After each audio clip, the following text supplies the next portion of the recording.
Halo rekan-rekan semua, kali ini kita akan ngomongin bagaimana caranya mendapatkan sebuah properti atau rumah dengan cara kita menawar tetapi mendapatkan harga yang sangat bagus, harga serendah-rendahnya. Ya, jadi caranya adalah kita mengenali macam-macam properti yang bisa kita tawar dengan harga yang sangat rendah ya. Kita langsung saja ya. Jadi kita langsung saja.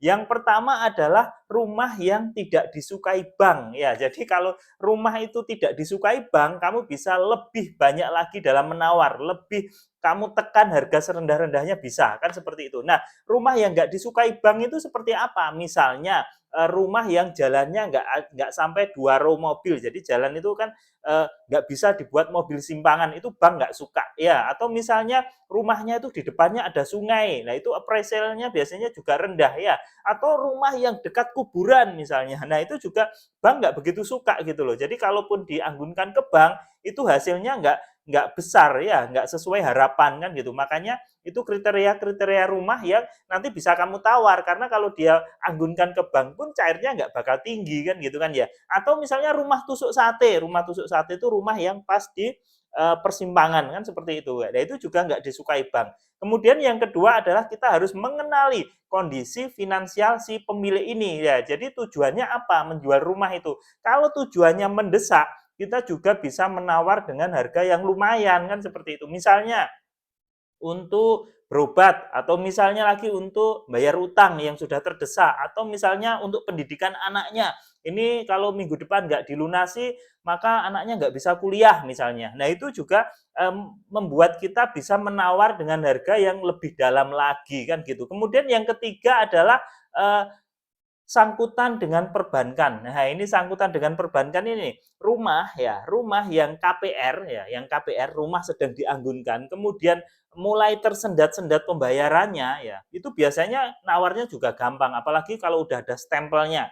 Di tembok itu biasanya rumah dalam pengawasan misalnya. Itu kamu nawarnya juga lebih gampang ya. Apalagi kalau rumah itu mau dilelang, lebih gampang lagi. Kalau rumah udah mau dilelang, itu pemilik rumah itu mindsetnya yang penting laku ya, yang penting laku udah, yang penting dapat duit udah, nanti untungnya berapa yang penting dapat duit. Kalau udah di kondisi itu, nah, kamu bisa memanfaatkan dengan menawar ya sesuai dengan kemampuanmu gitu loh. Tapi yo jangan tetap pakai hati nurani loh ya. Jadi cara-cara ini silahkan diterapkan tapi tetap pakai hati nurani ya pesan saya ya. Jadi jangan asal aja nanti kan kasihan ya pemilik rumahnya. Ya, jadi kalau kondisi sangkutan dengan bank ini semakin kritis, maka peluang kita untuk menawar rumah tersebut itu juga semakin terbuka lebar. Gimana nggak terbuka? Ini kalau nggak bayar bulan depan rumah dilelang ya pasti ya pemilik wes daripada nggak dapat apa-apa rumah dilelang ya udah deh ini saya jual yang penting saya dapat uang untuk pindahan kan seperti itu. Jadi rumah yang ada sangkutannya dengan perbankan dan mulai tersendat-sendat itu sangat mudah untuk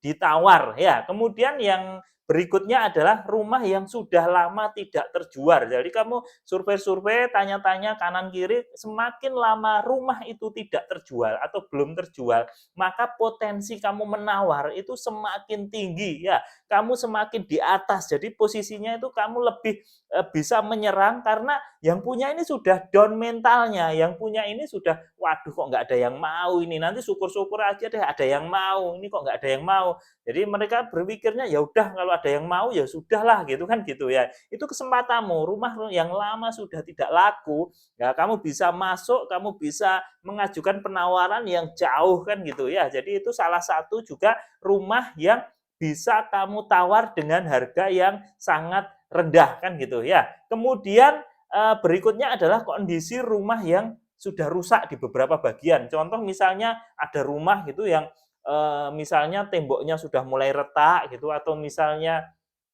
atapnya sudah mulai ada yang bocor, jebol atau pintunya ada yang rusak. Lah itu kamu bisa memanfaatkan celah itu untuk menawar. Katakanlah dia misalnya atapnya sudah ada yang jebol gitu. Lah untuk perbaikan rumah itu harga pasarannya misalnya 500 juta, untuk perbaikan butuh 50 juta misalnya. Bahkan dengan kondisi seperti itu, kamu bisa menawar 100 sampai 150 juta lebih rendah dari rumah lainnya. Padahal untuk memperbaiki hanya butuh 50 juta. Nah, seperti itu. Jadi kondisi rumah yang rusak, ada yang rusak itu jangan malah menjadi kamu ciut nyali gitu loh. Tapi itu justru menjadi challenge bagi kamu dan nanti kamu bisa memperhitungkan, oh ternyata untuk memperbaiki ini hanya butuh 50 juta nih. Nah, ini kamu bisa mengajukan penawaran hingga 150 juta dan itu sudah banyak terbukti dan itu sudah banyak yang akhirnya deal dengan angka itu karena ada beberapa kerusakan ya. Tapi sekali lagi ya, ini ilmu yang nanti gunakan untuk menawar tapi tetap pakai hati nurani karena kalau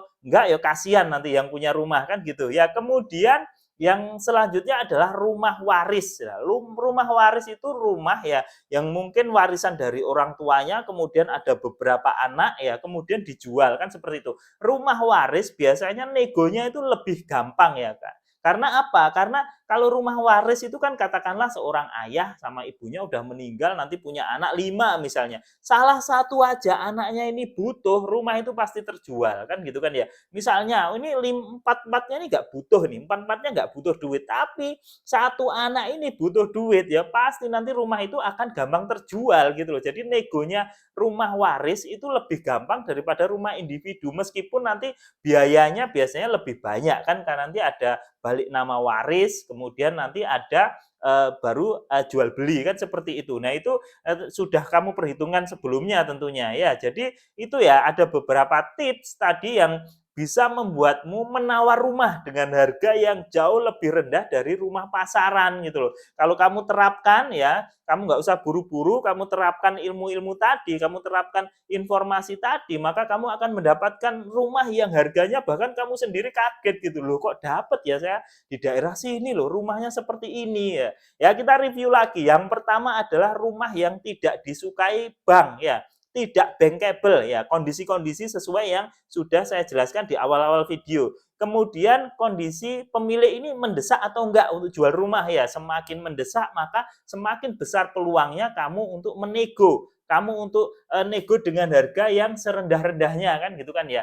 Kemudian yang ketiga adalah sangkutan dengan bank seperti apa. Kalau rumah KPR sudah mulai tersendat, apalagi sudah mau dilelang, itu peluangmu ya. Tapi hati-hati ya, kalau untuk case yang ini harus hati-hati. Nanti kita bahas di video selanjutnya agar ketika kamu balik nama atau agar ketika kamu over kredit itu tidak bermasalah. Karena kalau kamu asal aja, kamu nggak ada pengetahuan, bisa-bisa malah boncos karena biaya-biayanya kan berbeda ya, berbeda kan gitu. Kemudian ada rumah yang lama belum terjual ya, semakin rumah itu nggak laku-laku itu kesempatanmu untuk masuk kasih penawaran ya. Kemudian kondisi rumah yang sudah rusak di beberapa bagian itu juga menjadi challenge buat kamu ya, itu menjadi tapi kamu harus perhitungkan sehingga nanti dengan hitunganmu yang matang kamu bisa ada margin, ada keuntungan kan gitu. Dan yang terakhir adalah rumah waris ya. Jadi rumah waris ini biasanya memang lebih gampang jualnya dibanding dengan rumah-rumah yang bukan waris. Oke, mungkin itu aja dari saya ya. Semoga bermanfaat bagi teman-teman yang sedang mencari rumah, kemudian mencari informasi bagaimana caranya agar kita bisa membeli rumah dengan harga yang sangat terjangkau. Mungkin itu aja dari saya. Assalamualaikum warahmatullahi wabarakatuh.